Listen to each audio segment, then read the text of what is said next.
할렐루야. 아멘. 해피 마더스 데이. 해피 마더스 데이. 예, 우리 뭐 해피 마더스 데이 이렇게 좀 해도 돼요. 예, 해피 마더스 데이 서로 하시고.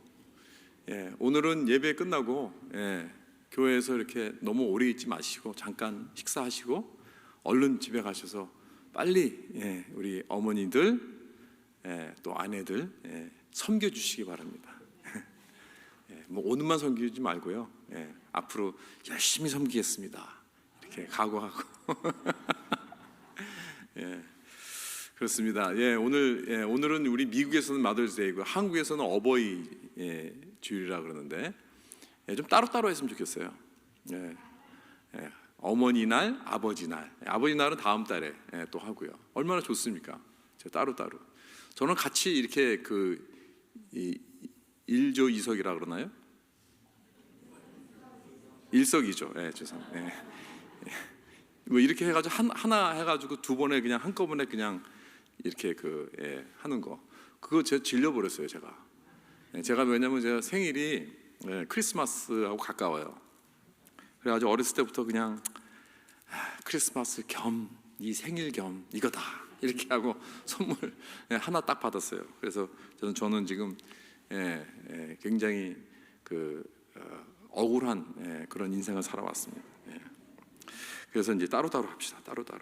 어쨌든 우리 모든 우리 어머님들, 하나님께서 우리 어머니를 주셔서 너무나 감사드리고 우리 어머니들을 통해서 그들의 희생과 그들의 축복과 그들의 섬김, 그들의 놀라운 그 은혜를 통하여 우리 모든 자녀들, 우리 손주들 정말 여러분들의 그 노고와 여러분들의 그 섬김을 통하여 여러분들의 삶을 통하여 여러분들의 자녀들이 놀라운 축복받는 그러한 복된 인생 될 수 있기를 주님의 이름으로 축원합니다.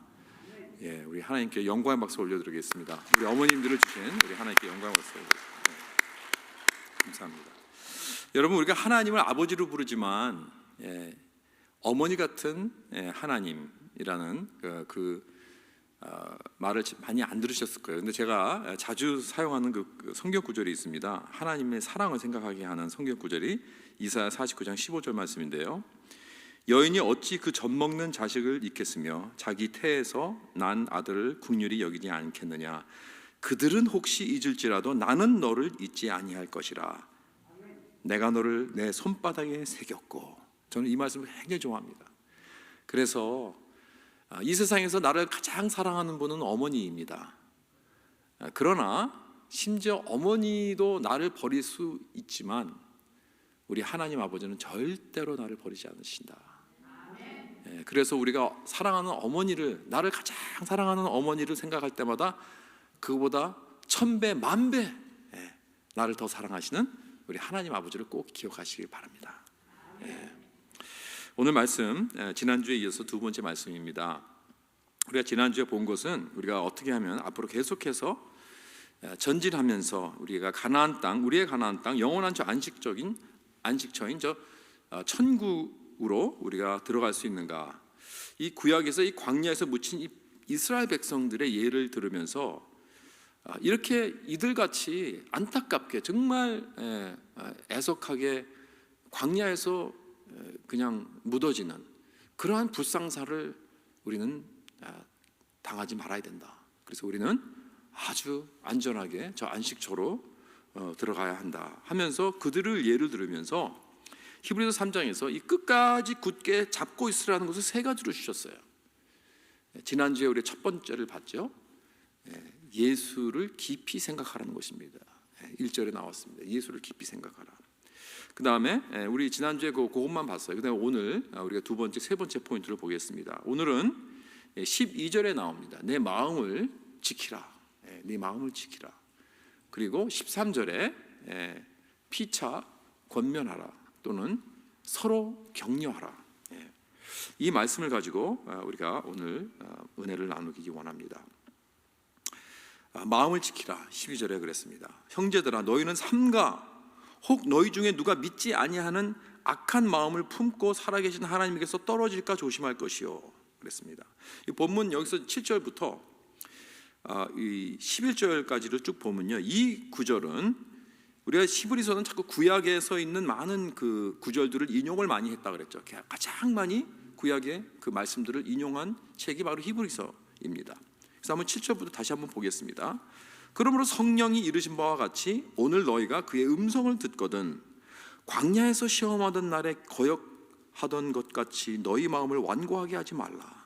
거기서 너희 열조가 나를 시험하여 증언하고 40년 동안 나의 행사를 보았느니라. 그러므로 내가 이 세대에게 노하여 이르기를 그들이 항상 마음이 미혹되어 내 길을 알지 못하는도다 하였고 내가 노하여 맹세한 바와 같이 그들은 내 안식에 들어오지 못하리라 하였다 하였느니라.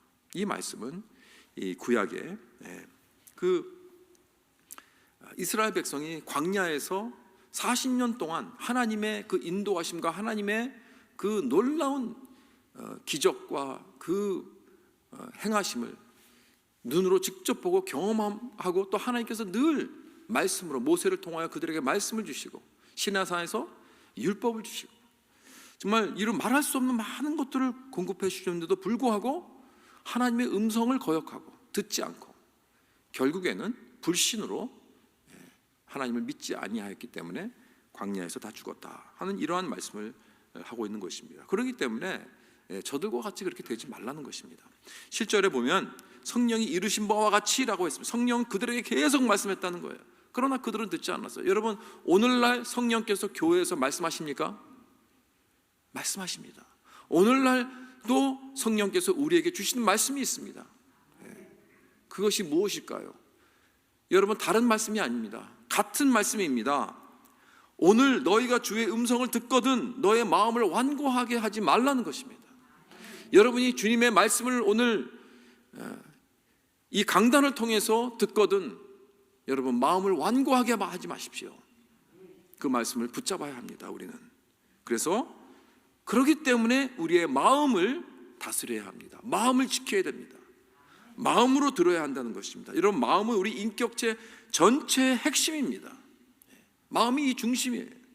그래서 우리는 늘 이 하나님께서 우리 마음에 주시는 그 말씀을 들어야 된다. 여러분, 하나님 말씀은 귀로 듣는 게 아니에요. 물론 귀를 통해서 마음으로 들어오지 않으면 안 돼요. 하나님은 늘 마음으로 말씀하십니다. 우리 마음에게. 근데 많은 경우 우리는 귀로 듣고 귀로 흘려버려요. 이게 문제입니다. 그래서 우리는 듣는 마음이 있어야 됩니다. 이 듣는 마음의 지혜가 있도록 여러분 기도해야 됩니다. 그래서 12절에 보면 너희는 삼가 조심할 것이요. 이 삼가라는 말은 영어로 be careful, be careful. 그리고 make sure. 이 삼가 아주 조심히. 그래서 여기에 보면 굉장히 이 긴급함과 위험함이 달려 있어요. 무엇을 삼가 조심하라는 것인가? 너희 중에 믿지 아니하는 악한 마음을 품고, 그러니까 하나님의 음성을 듣지 않으면 불신의 마음이 되어버리기 때문에 이걸 조심하라는 것입니다. 그래서 우리는 우리의 마음을 잘 지켜야 돼요. 바로 이 점에서 이스라엘 백성들이 실패한 것입니다. 그들은 마음으로 듣지 않았어요. 마음으로 보지 않았습니다. 마음으로 하나님께서 행하시는 많은 그거를 깨닫지 못한 것입니다.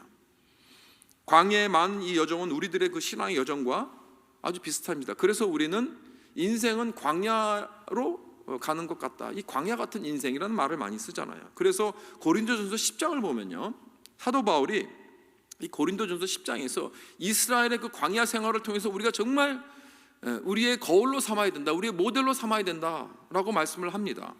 그래서 10장 6절에 보면 바울이 이스라엘 백성들의 광야에서 멸망받은 것을 기록하면서 이러한 일은 우리의 본보기가 되어 우리로 하여금 그들이 악을 즐겨한 것 같이 즐겨하는 자가 되지 않게 하려 함이니, 그들을 보라는 거예요. 그들을 보고 배우라. 본보기가 되어서 저들같이 망하면 안 된다, 이렇게 말씀하는 것입니다. 그러면서 그 다음 7절에 보면은 너희는 우상숭배하는 자가 되지 말라, 저들같이 우상숭배하는 자가 되지 말라, 그렇게 말씀하십니다. 8절에 보면 우리는 그들과 같이 음행하지 말자. 9절에 우리는 그들과 같이 주를 시험하지 말자.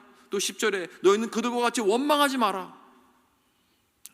왜? 그런 것들로 인해서 그들은 마음을 자꾸 굳혀서 불신하게 돼요. 결국 하나님 앞에 불순종하여서 가나안 땅으로 도착하지 못하고 그 광야에서 매장되어 버린 그러한 신세가 되지 않느냐. 그들을 통해서 우리가 배워야 된다. 그래서 여기 보면 11절에 그 마지막 그 부분에 고린도전서 11장에 보면 그들에게 일어난 이런 일이 본보기가 되고 또 말세에 우리를 만난 우리를 깨우치기 위하여 기록되었느니라. 이 모든 일이 기록된 일이 오늘날 사는 우리들이 좀 보고 배우라는 거예요. 우리들도 그런 위험이 있으니까. 그리고는 바울은 결론적으로 12절에 뭐라고 하냐면 그런즉 선줄로 생각하는 자는 넘어질까 조심하라 그랬습니다. 우리가 너무나 잘 아는 말씀입니다. 우리 이 말씀을 많이 하지만 이 말씀의 배경이 뭔지 알죠.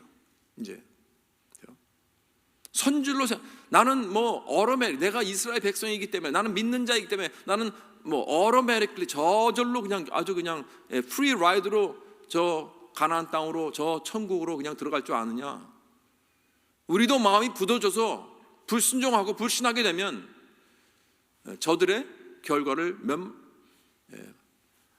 면치 못한다 하는 그런 뜻입니다. 자, 그렇다면 여기서 바울이 준 경고와 주의의 그 말씀들은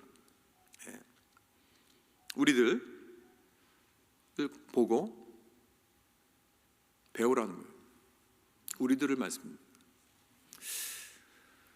그런데 저는 여러분들 그렇게 생각하시면 저는 구원의 확신을 믿습니다. 나는 예수 믿는 사람입니다. 나는 뭐 어떻게든 절대로 내 이 구원은 잃어버리지 않습니다. 나는 뭐 천국 갈 거니까 이 말씀은 나에게 해당되는 건 아니겠죠. 가짜 신자들 뭐 다른 사람들에 의한 거 아닙니까? 나는 아니지 않습니까? 라고 의문을 던지는 사람들이 있을지 모르겠습니다. 여러분, 제가 그전에도 말씀드렸죠. 지난번에도 이 말씀은 I know, 저는 나를 위한 말씀입니다. 그렇기 때문에 이 말씀은 여러분을 위한 말씀입니다. 우리 모두를 위한 말씀입니다. 이게 지금 다른 책에서 지금 인용한 거 아니잖아요. 지금 성경에서 말씀하시는 거예요. 지금 이 히브리서는 이 교회를 향한 말씀입니다. 너희들도 배우라는 것입니다. 고린도전서 10장도 교회를 향한 말씀입니다. 그렇기 때문에 이것은 우리 모두 그런즉 선줄로 생각하는 자는 넘어질까 조심하라. 여러분 섰다고 생각하십니까? 내가 하나님의 아들이고 자녀이기 때문에 난 섰기 때문에 이건 나에게 해당되는 것이 아니라고 생각하십니까? 여러분 그럴 때 조심하라 그랬어요. 나도 조심해야 됩니다. 여러분도 조심해야 됩니다. 나도 걸러 넘어질 수 있다는 말씀입니다. 그렇다면 이 세대가 이 광야에서 묻혀가지고 안식의 가나안 땅에 들어가지 못하는 이유가 무엇인가? 불신입니다. 불신. 믿지 않는 거예요. 19절에 그랬죠. 이로 보건대 그들이 믿지 아니함으로 능히 들어가지 못한 것이니라. 그러니까 이들의 마음은 믿지 않았고 믿지 않으니까 계속 딱딱하게 되었고 굳어졌으니까 또 들려도 믿지 않는 거예요. 들어도 마음으로 듣지 못하는 거예요. 그러니까 더 굳어지는 거예요. 더 굳어지고 또 듣고 또 더 굳어지고 결국 완전히 40년 동안 계속 사이클이 되어서 이제는 돌 같은 마음이 되어버려 무슨 말씀을 들어도 그들은 믿지 않습니다. 그러니까 이들이 여러분 결국 무엇으로 멸망했습니까? 불신입니다. 믿지 않는 걸로 하나님을 믿지 않은 거예요. 결국에는 여러분 성경에서는 복음을 믿지 않는 것이 가장 큰 불순종이라고 말씀합니다. 예수를 믿지 않는 죄가 가장 큰 죄입니다. 여러분 여기 요한복음 16장 8절과 9절에 보면요 성령이 오셔서 죄에 대하여, 의에 대하여, 심판에 대하여 세상을 책망하시라 그랬어요. 그리고 죄에 대하여라 하면 그들이 나를 믿지 아니하며 그랬어요. 이 성령께서 말씀하시는 것입니다. 여러분 이 세상에서 성령께서 정죄하는 그러한 죄가 얼마나 많습니까? 그렇죠? 뭐 여기 정말 그야말로 심판하실 그런 책망하실 죄가 뭐 한두 가지입니까?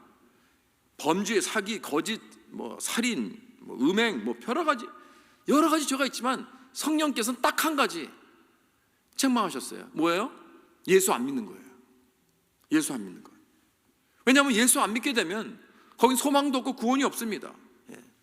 결국 이 수많은 사람들이 약속의 땅인 가나안 땅에 들어가지 못한 이유는 하나님을 믿지 않았기 때문이라는 것입니다. 다른 건 아닙니다. 여러분. 그렇다면 이런 심각한 질문을 우리는 해야 됩니다. 내 자신은 나는 예수를 믿는다고 말은 하면서 마음이 굳어진 사람이 있을까요? 교회는 맨날 나옵니다. 설교도 듣습니다. 섬기기도 합니다. 또 직분도 받았습니다. 그러면서 그 마음은 딱딱하게 굳어진 사람이 있을까요? 그래서 하나님이 뭐라고 해도 그 음성이 들리지 않는 사람이 있을까요? 있습니다. 그렇습니다. 귀로만 듣는 사람들이 있단 말이에요. 말로도 또 뭐 아멘 할렐루야 하고요, 크리스찬들이 해야 될 말을 다 합니다. 그 반응 다 합니다. 겉으로는 크리스찬이 해야 될 그러한 모든 것들을 다 갖추었습니다. 그러나 마음이 굳어졌기 때문에 그 삶에 변화가 없습니다. 회개가 없습니다. 깨달음이 없습니다. 그래서 정말 가장 심각한 사람이 바로 이 교회 안에서 마음이 굳어진 사람이라고 그랬잖아요. 세상에서 교회를 안 나고 하나님 믿지 않는 그런 사람들이 아니에요. 그래서 이런 사람들이 교회에 들어오면 늘 불평불만합니다. 늘 뿔이 나 있습니다. 지적하고 손가락질하고, 왜 저건 저렇고, 저 사람은 왜 저렇고, 이 사람은 왜 이렇고, 이건 왜 이런 일이 이렇고, 모든 게 다 한심하고, 늘 기쁨이 없습니다. 잘못된 것만 지적합니다. 그렇기 때문에 우리는 마음을 삼가 조심하라. 잘 들어야 됩니다. 여러분, 하나님 말씀을 지금 잘 듣고 있습니까? 나는 지금 내 마음으로 잘 듣고 있습니까? 여러분, 어제 말고요, 작년에 말고요, 5년 전 말고 10년 전 말고요, 오늘 내가 지금 내 마음은 말씀으로 인해서 점점 더 부드러워져 가고 있느냐 이거예요. 아니면 더 딱딱해져 가고 있는가? 여러분, 하나님 말씀이 선포되면요, 그냥 그대로 있지 않습니다. 그 마음은 둘 중에 하나입니다. 절대로 중립이 될 수 없어요. 그 마음이 더 굳어져 가든 아니면 그 마음이 더 부드러워져 가든. 그러니까 하나님의 말씀은 우리의 축복의 말씀이 될 수도 있고요, 오히려 저주가 될 수 있어요. 그 말씀을 받아들이지 않으면, 문을 닫아버리면. 놀라운 그 말씀의 능력과 그 빛이 내 마음에 비치고 있는데 그거를 저항하고 막아야 되니 얼마나 마음이 딱딱해야 됩니까?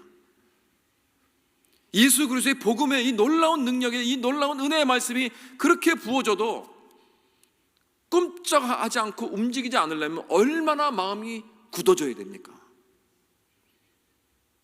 계속 매주마다 매일마다 나에게 쏟아지는 하나님의 은혜의 말씀, 그 진리의 말씀을 저항하는 마음이 되려면 얼마나 매일같이 더 굳어져야 합니까? 이게 무서운 거예요. 이게 무서운 거예요. 그렇기 때문에 내가 어떻게 마음을 지키느냐, 여기에 달려있는 것입니다. 내가 말씀을, 내 마음을 철저히 지키지 아니하면, 여러분, 나는 매일같이 교회를 나와도 점점 하나님께로부터 흘러 떠내려 갈 수밖에 없는 것입니다. 그래서 성경은 늘 오늘이 구원의 날이라고 합니다. 오늘이 구원의 날이다. 내일이 아닙니다. 여러분, 옛날이 아니에요. 구원이란 오직 예수 그리스도를 내 마음으로 오늘 믿고 하나님의 말씀이 임했을 때 그 말씀에 내가 순종하고 그 말씀에 내가 내 마음을 합해야 됩니다. 로마서 10장 9절 10절 말씀에 내가 만일 내 입으로 예수를 주로 시인하며 또 하나님께서 그를 죽은 자 가운데서 살리신 그를 내 마음에 믿으면 구원을 얻으리라. 내 마음에 믿음, 이 마음이 중요한 거예요. 또 10절에 사람이 마음으로 믿어 의에 이르고 입으로 시인하여 구원에 이르느니라. 마음에, 이렇게 마음이 중요한 것입니다. 자, 그렇다면 우리가 지금 마음이 굳어가고 있다, 내가 불순종하면서 점점 더 완강해져서 옛날 이스라엘 백성같이 하나님의 음성을 마음으로 듣지 않고 하나님께서 멀어져 가고 있다면 그것을 어떻게 알 수 있을까요?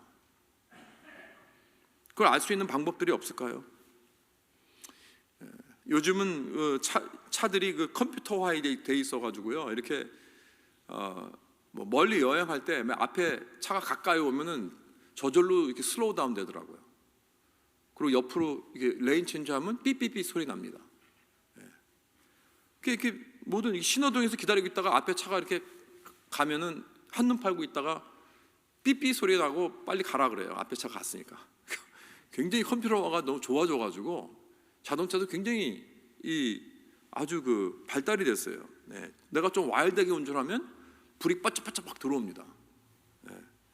그래서 take it easy 하라고 삐삐 소리도 나고, 너무 또 오래 운전하면 time for coffee break 그렇게 또 메시지가 나오고 그래요. 이제 우리 신앙에도 좀 이러한 어떤 그 감지 시그널이 좀 있었으면 좋겠어요. 그렇죠? 내가 이탈하고 있으면 삐삐 소리 나고, 내가 가야 하는데 안 가고 있으면 또 삐삐 소리 나고,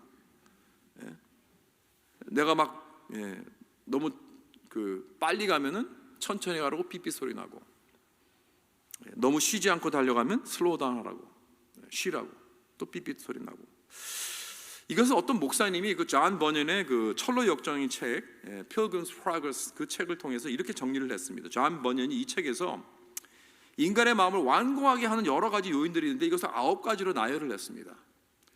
그 중에서 오늘 시간이 이렇게 많이 없으니까 9가지 다 할 수는 없고 한 몇 가지만 한번 고려해 보도록 하겠습니다. 그러니까 내가 지금 마음이 점점 굳어져 가고 있다 하는 것을 알려주는 거예요. 신호. 그래서 영적 감지 시그널 리스트라고 할 수 있어요. Spiritual warning signal. 첫째로 하나님을 잊어버리고 사는 것입니다. 언젠가 하나님을 내가 만나게 될 것인데, 그래서 우리가 하는 모든 행동이 언젠가는 하나님 앞에서 심판을 받게 된다는 것을 잊어버리고 살아가는 거예요. 마치 내가 하나님을 절대로 만나지 않을 것이다, 앞으로 내가 무슨 행동하고 무슨 말을 해도 상관없는 그런 것이라고 우리가 착각하면서 살아간다는 거예요. 하나님을 절대 잊어버리고 사는 거예요. 히브리서 10장 31절에 살아계신 하나님의 손에 빠져들어가는 것이 무서울진저 그랬습니다. 두 번째로 개인적인 경건 생활이 점점 사라져가고 있다는 거예요. 개인적인 경건 생활, 개인적으로 하나님께 단둘이 있으면서 거기서 주님과 대화하고 저기서 주님 앞에 내가 정말 거룩한 생활을 그 자리에서 아무도 보지 않는 그 은밀한 곳에서 주님 앞에 거룩하게 신령하게 내 죄를 자백하고 회개하고 정말 주님과 가까운 생활, 아무도 보지 않는 곳에서 말이에요. 그런 시간이 없어진다면 내 마음은 굳어져 하나님께서 떨어져 가고 있다는 것입니다. 그래서 여러분, 이 디보셔널 타임이 굉장히 중요합니다. 하나님과의 1대1 그 시간, 그걸 quiet time이라고 하기도 하죠. 세 번째로 살아있는 다른 크리스찬들을 피합니다. 살아있는 크리스찬은 뭐냐면 그걸 영어로 lively Christian이라고 해서 lively Christian, 굉장히 뭐랄까요, 열성적인, 열광적인, 어떻게 보면 광신적인, 너무나 하나님을 사랑하기 때문에 열정적인 그런 크리스찬, 이런 사람들을 싫어해요. 여러분, 광신적인 크리스찬이 뭘까요? 결국은 나보다 신앙이 더 좋은 사람이에요. 나보다 더 주님을 더 사랑하는 사람입니다.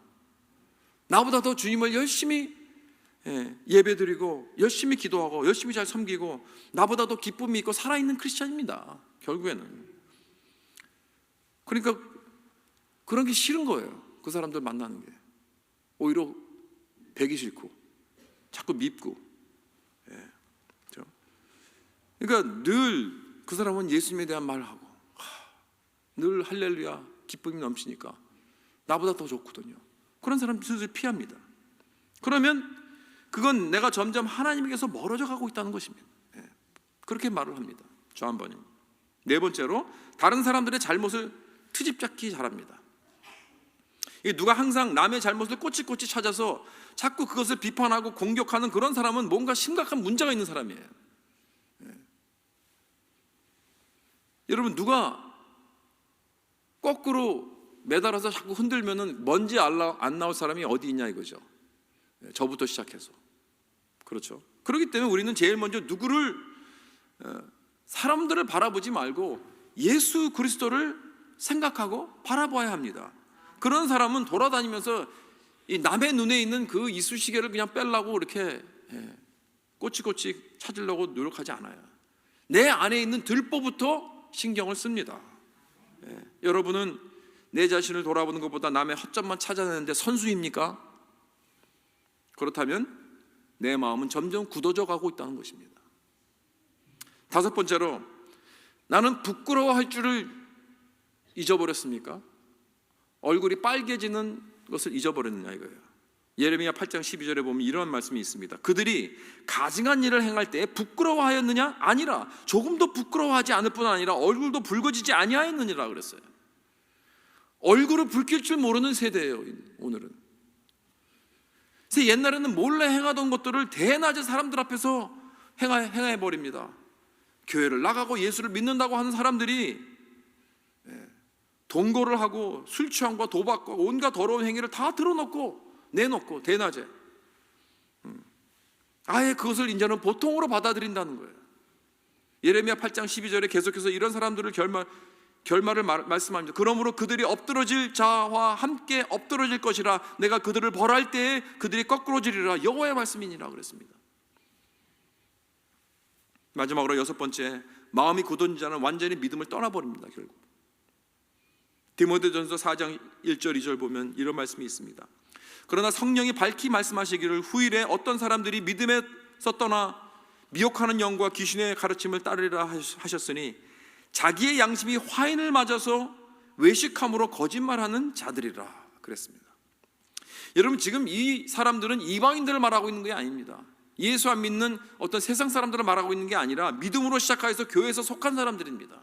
그러나 시간이 흘러서 미혹과 이단적인 가르침을 따라가게 됩니다. 결국 마음이 굳어져서 양심이 화인을 맞았다 그랬어요. 이게 무슨 뜻이냐면 양심이 펄펄 끓는 이 철강에 완전히 뒤집어 쌓였어요.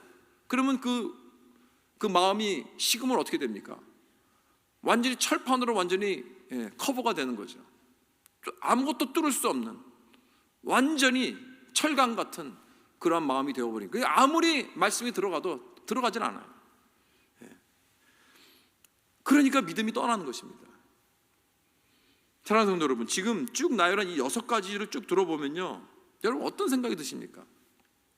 그야말로 정신이 바짝 들면서 나도 내 마음을 한번 점검해 봐야겠다. 나의 마음의 컨디션은 어떤가? 나는 지금 마음이 점점 굳어져 가고 있는가? 아니면 부드러워져 가고 있는가? 이런 평가를 해야 된다는 그런 생각이 들지 않으십니까? 만약에 그렇지 않다면 전혀 이건 나와 상관은 없는 말이다라고 생각하고 그런 마음이 안 든다면 여러분, 나는 지금 생각보다 굉장히 심각한 자리에 있습니다. 여러분, 그걸 깨달아야 돼요. 그래서 이 두 번째 경고를 우리 마음에 잘 새겨야 됩니다. 형제들아, 너희는 삼가 혹 너희 중에 누가 믿지 아니하는 악한 마음을 품고 살아계신 하나님에게서 떨어질까 조심할 것이요. 이 말씀은 나를 향한, 여러분을 향한 성령의 음성이라는 것을 깨달아서 늘 부드러운 마음으로 내 마음을 경작해야 됩니다. 내 마음이 정말 이 딱딱한 돌 같은 그런 마음이라면 내 자신을 늘 말씀으로, 회개함으로, 겸손함으로 경작해서 주님의 말씀을 겸손하게 받아들여요. 변화를 받고 부드러운 그런 마음으로, 새 마음으로 되는 저와 여러분 될 수 있기를 주님의 이름으로 축원합니다. 그다음에 이제 세 번째로 서로 격려하라고 그랬습니다. 격려하라. 13절에 오직 오늘이라 일컫는 동안에 매일 피차 권면하여 너희 중에 누구든지 죄의 유혹으로 완고하게 되지 않도록 하라 그랬습니다. 이 마지막 세 번째 말씀이죠. 우리가 어떻게 하면 앞으로 계속 전진하여 그래서 가나안 땅, 영원한 안식처인 저 천국에 꼴이 날 수 있는가? 세 가지를 붙들려고 그랬죠.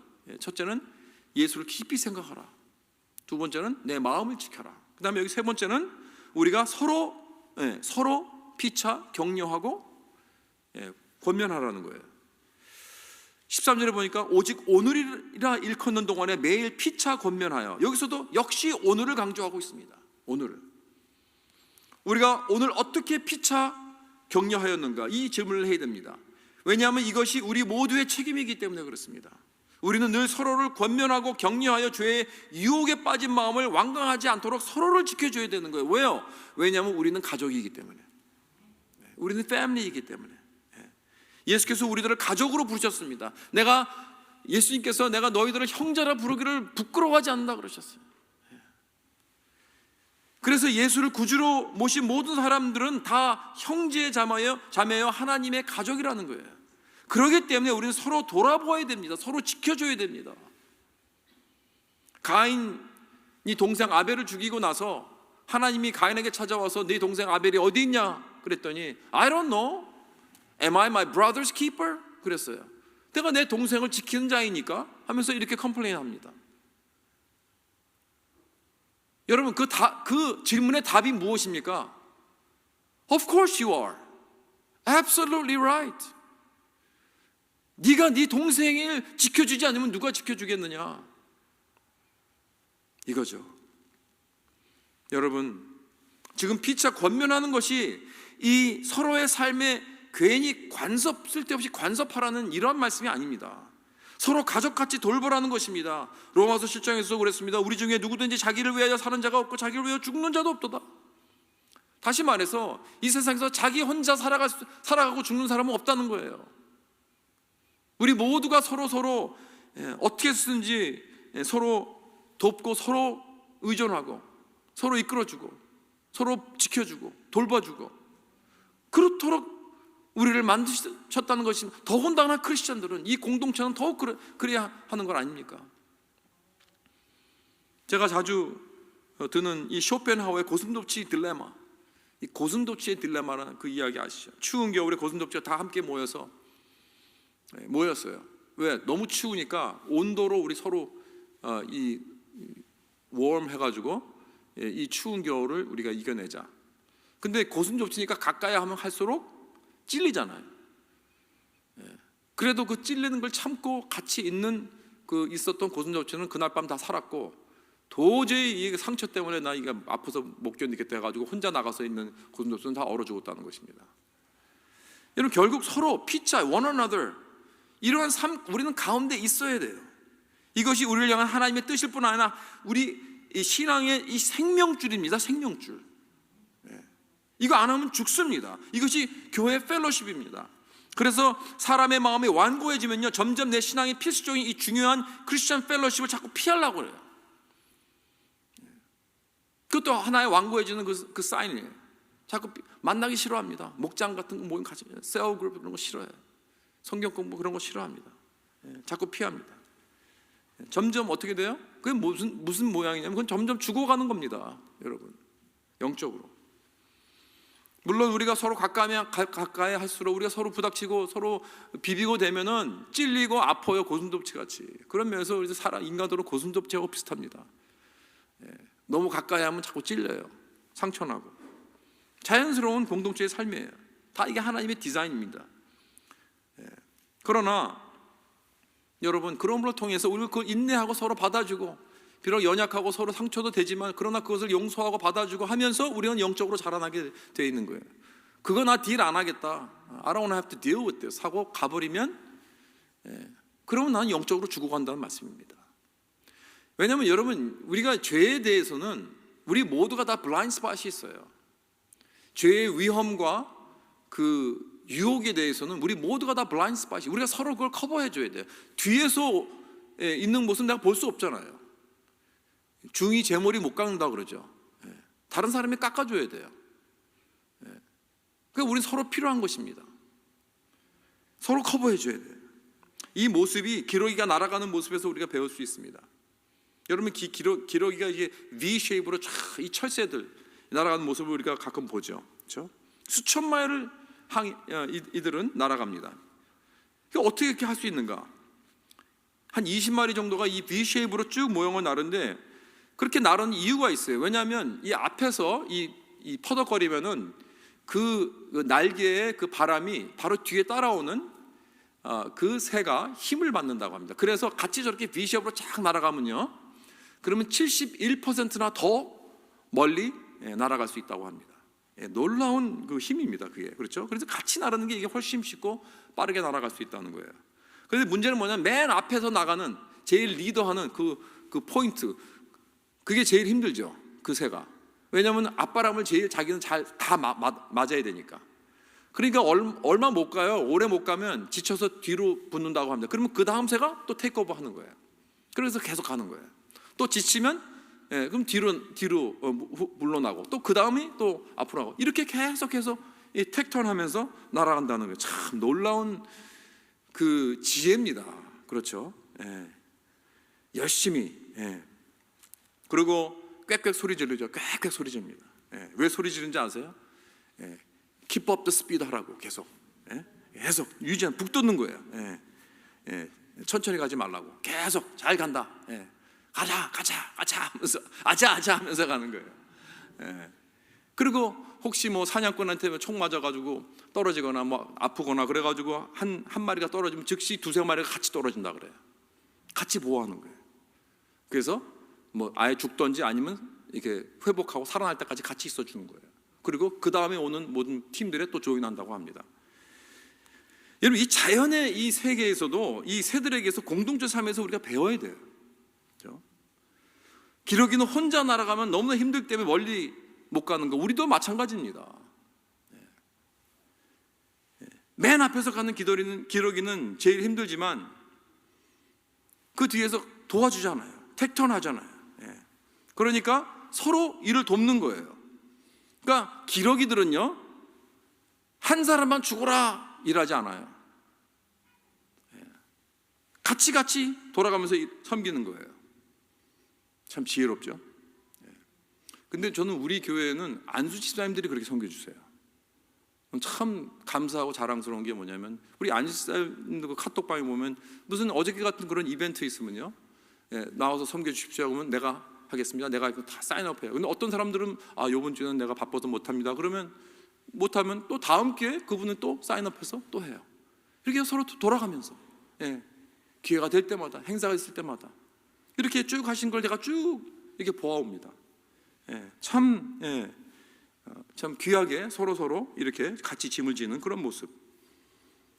그리고 기러기는 격려하는 말을 잘한다고 그랬죠. 뒤에서 꽥꽥거리죠. 꽥꽥거리. 잘한다. 열심히 한다. Thank you. Great job. You're doing good. You're number one. Fighting. 그렇죠? 이게 우리 교회의 자랑거리 중에 하나가 이 밴드 사역이에요. 밴드 사역. 밴드 아시죠, 여러분들? 우리 신재훈 집사님이 거의 다 전임으로 섬겨주고 계시는데, 교회의 모든 행사들, 여러 가지 이러한 뉴스들, 교인들의 경조사를 다 올려요, 거기다. 얼마나 감사한지 모르겠어요. 그래서 우리가 서로 다 알게 되는 거예요. 이게 이런 일이 있구나, 이런 일을 당했구나, 이런 기쁜 일이 있네. 그러면서 그 글 올린 사람들은 또 올리거나 또 서로 격려해주고 밑에 댓글을 달아주고 축하합니다. 또 새로운 사람들은 또 새로운 분이 이런 분이 새로 오셨구나, 사진도 올라오면 또 환영합니다. 만약에 새로운 사람들의 사진이 올라갔을 때 댓글이 한 200개가 딱 분다고 했어요. 환영합니다, 축복합니다, 잘 오셨습니다, 이런 말들이 쫙 200개가 분다고 했어요. 아마 우리 교회 자리가 없어서 막아야 될 거예요. 들어오지 못하도록 그렇게 될 것 같아요. 여러분 좀 댓글 좀 잘 달아주십시오. 또 어려운 일 당한 사람이 있으면 기도합니다. 말만 기도한다고 그러지 말고 진짜 기도하시죠. 위로합니다. 축복합니다. 참 이 귀한 이 밴드 사역입니다. 특별히 우리가 팬데믹 속에서 얼마나 힘들었을 때 그 밴드 사역이 굉장히 우리 서로 연결해 주셨어요. 그렇지 않습니까? 이렇게 격려하는 거예요. 격려. 피차 서로 권면하고 격려하는 것이 왜 그렇게 중요한가? 여러분, 이게 왜 그렇게 중요한지 아세요? 여기 13절에 뭐라고 그랬습니까? 매일 피차 권면하여 너희 중에 누구든지 죄의 유혹으로 완고하게 되지 않도록 하라. 그러니까 왜냐하면 우리가 이렇게 서로 대할 때 우리의 마음이 굳어지고 완고하게 되지 않도록 보호를 받기 때문에,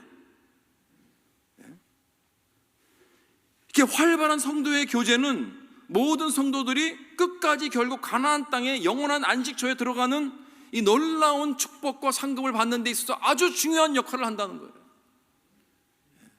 이 서로 격려하고 서로 이 활발하고 서로 뜨거운 이 성도의 교제가, 그렇죠? 이걸 잊지 말아야 된다는 것입니다. 여러분, 세계에서 가장 큰 묘지가 어디인 줄 아십니까? 나자프 이라크에 있습니다. 나자프 이라크. 그 이라크 전쟁에서 그 나자프라는 그 유명한 도시가 있었죠. 거기서 전쟁도 많이 하고 그랬는데, 거기에 보면 와리 엘 살람이라는 이 묘지가 있습니다. 한 1500에이클 된다고 하는데, 거기에는 500만 명의 무덤이 있습니다. 묘지가. 세계에서 가장 큰. 그래서 이렇게 사진을 보면요, 뭐 여기 무덤, 여기 뭐 로즈힐 같이 이렇게 띄엄띄엄 있는 게 아니에요. 총총이 다 이렇게 무덤들이 다 있어요. 총총이 그냥. 그런데도 끝이 보이질 않아요. 사막에. 그 이락 사막에.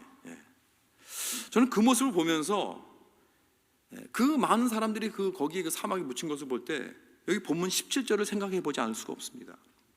또 하나님이 40년 동안에 누구에게 노하셨느냐? 그들의 시체가 광야에 엎드러진 범죄한 자들에게가 아니냐. 이스라엘 백성들도 60만 명이 한 세대가 광야에 묻혀버렸습니다. 어쩌면 이건 정말 가장 슬픈 스토리가 아닌지 모르겠어요. 여러분, 이들은 모세의 리더십 아래 애굽의 그 종살이에서 해방을 받아서 그 영광스럽게 홍해를 건너고 구름과 불기둥으로 하나님의 인도를 받고 만나로서 늘 충족을 받고 하나님의 그 말씀과 모세의 리더십과 하나님의 그 영광이 늘 매일까지 그들과 함께 인도하면서 저 약속의 가나안 땅으로 전진해 가고 있었는데, 향하러 가고 있다가 광야에서 시체가 되어서 다 묻어져 버렸습니다. Except two people. 갈렙과 여호수아만 빼고. 참 안타깝습니다. 여러분, 성령이 말씀하시는 것을 잘 들어야 됩니다. 오늘 너희가 그의 음성을 듣거든 너의 마음을 완고하게 하지 말라 그랬습니다. 이 세상 끝날까지 여러분, 주 예수를 깊이 생각하고 내 마음을 잘 지키고 서로 격려하고 권고하는 이 세 가지를 꼭 붙잡고 여러분, 영원한 안식까지 안전하게 도착하는 저와 여러분 될 수 있기를 주님의 이름으로 축원합니다. 기도하겠습니다.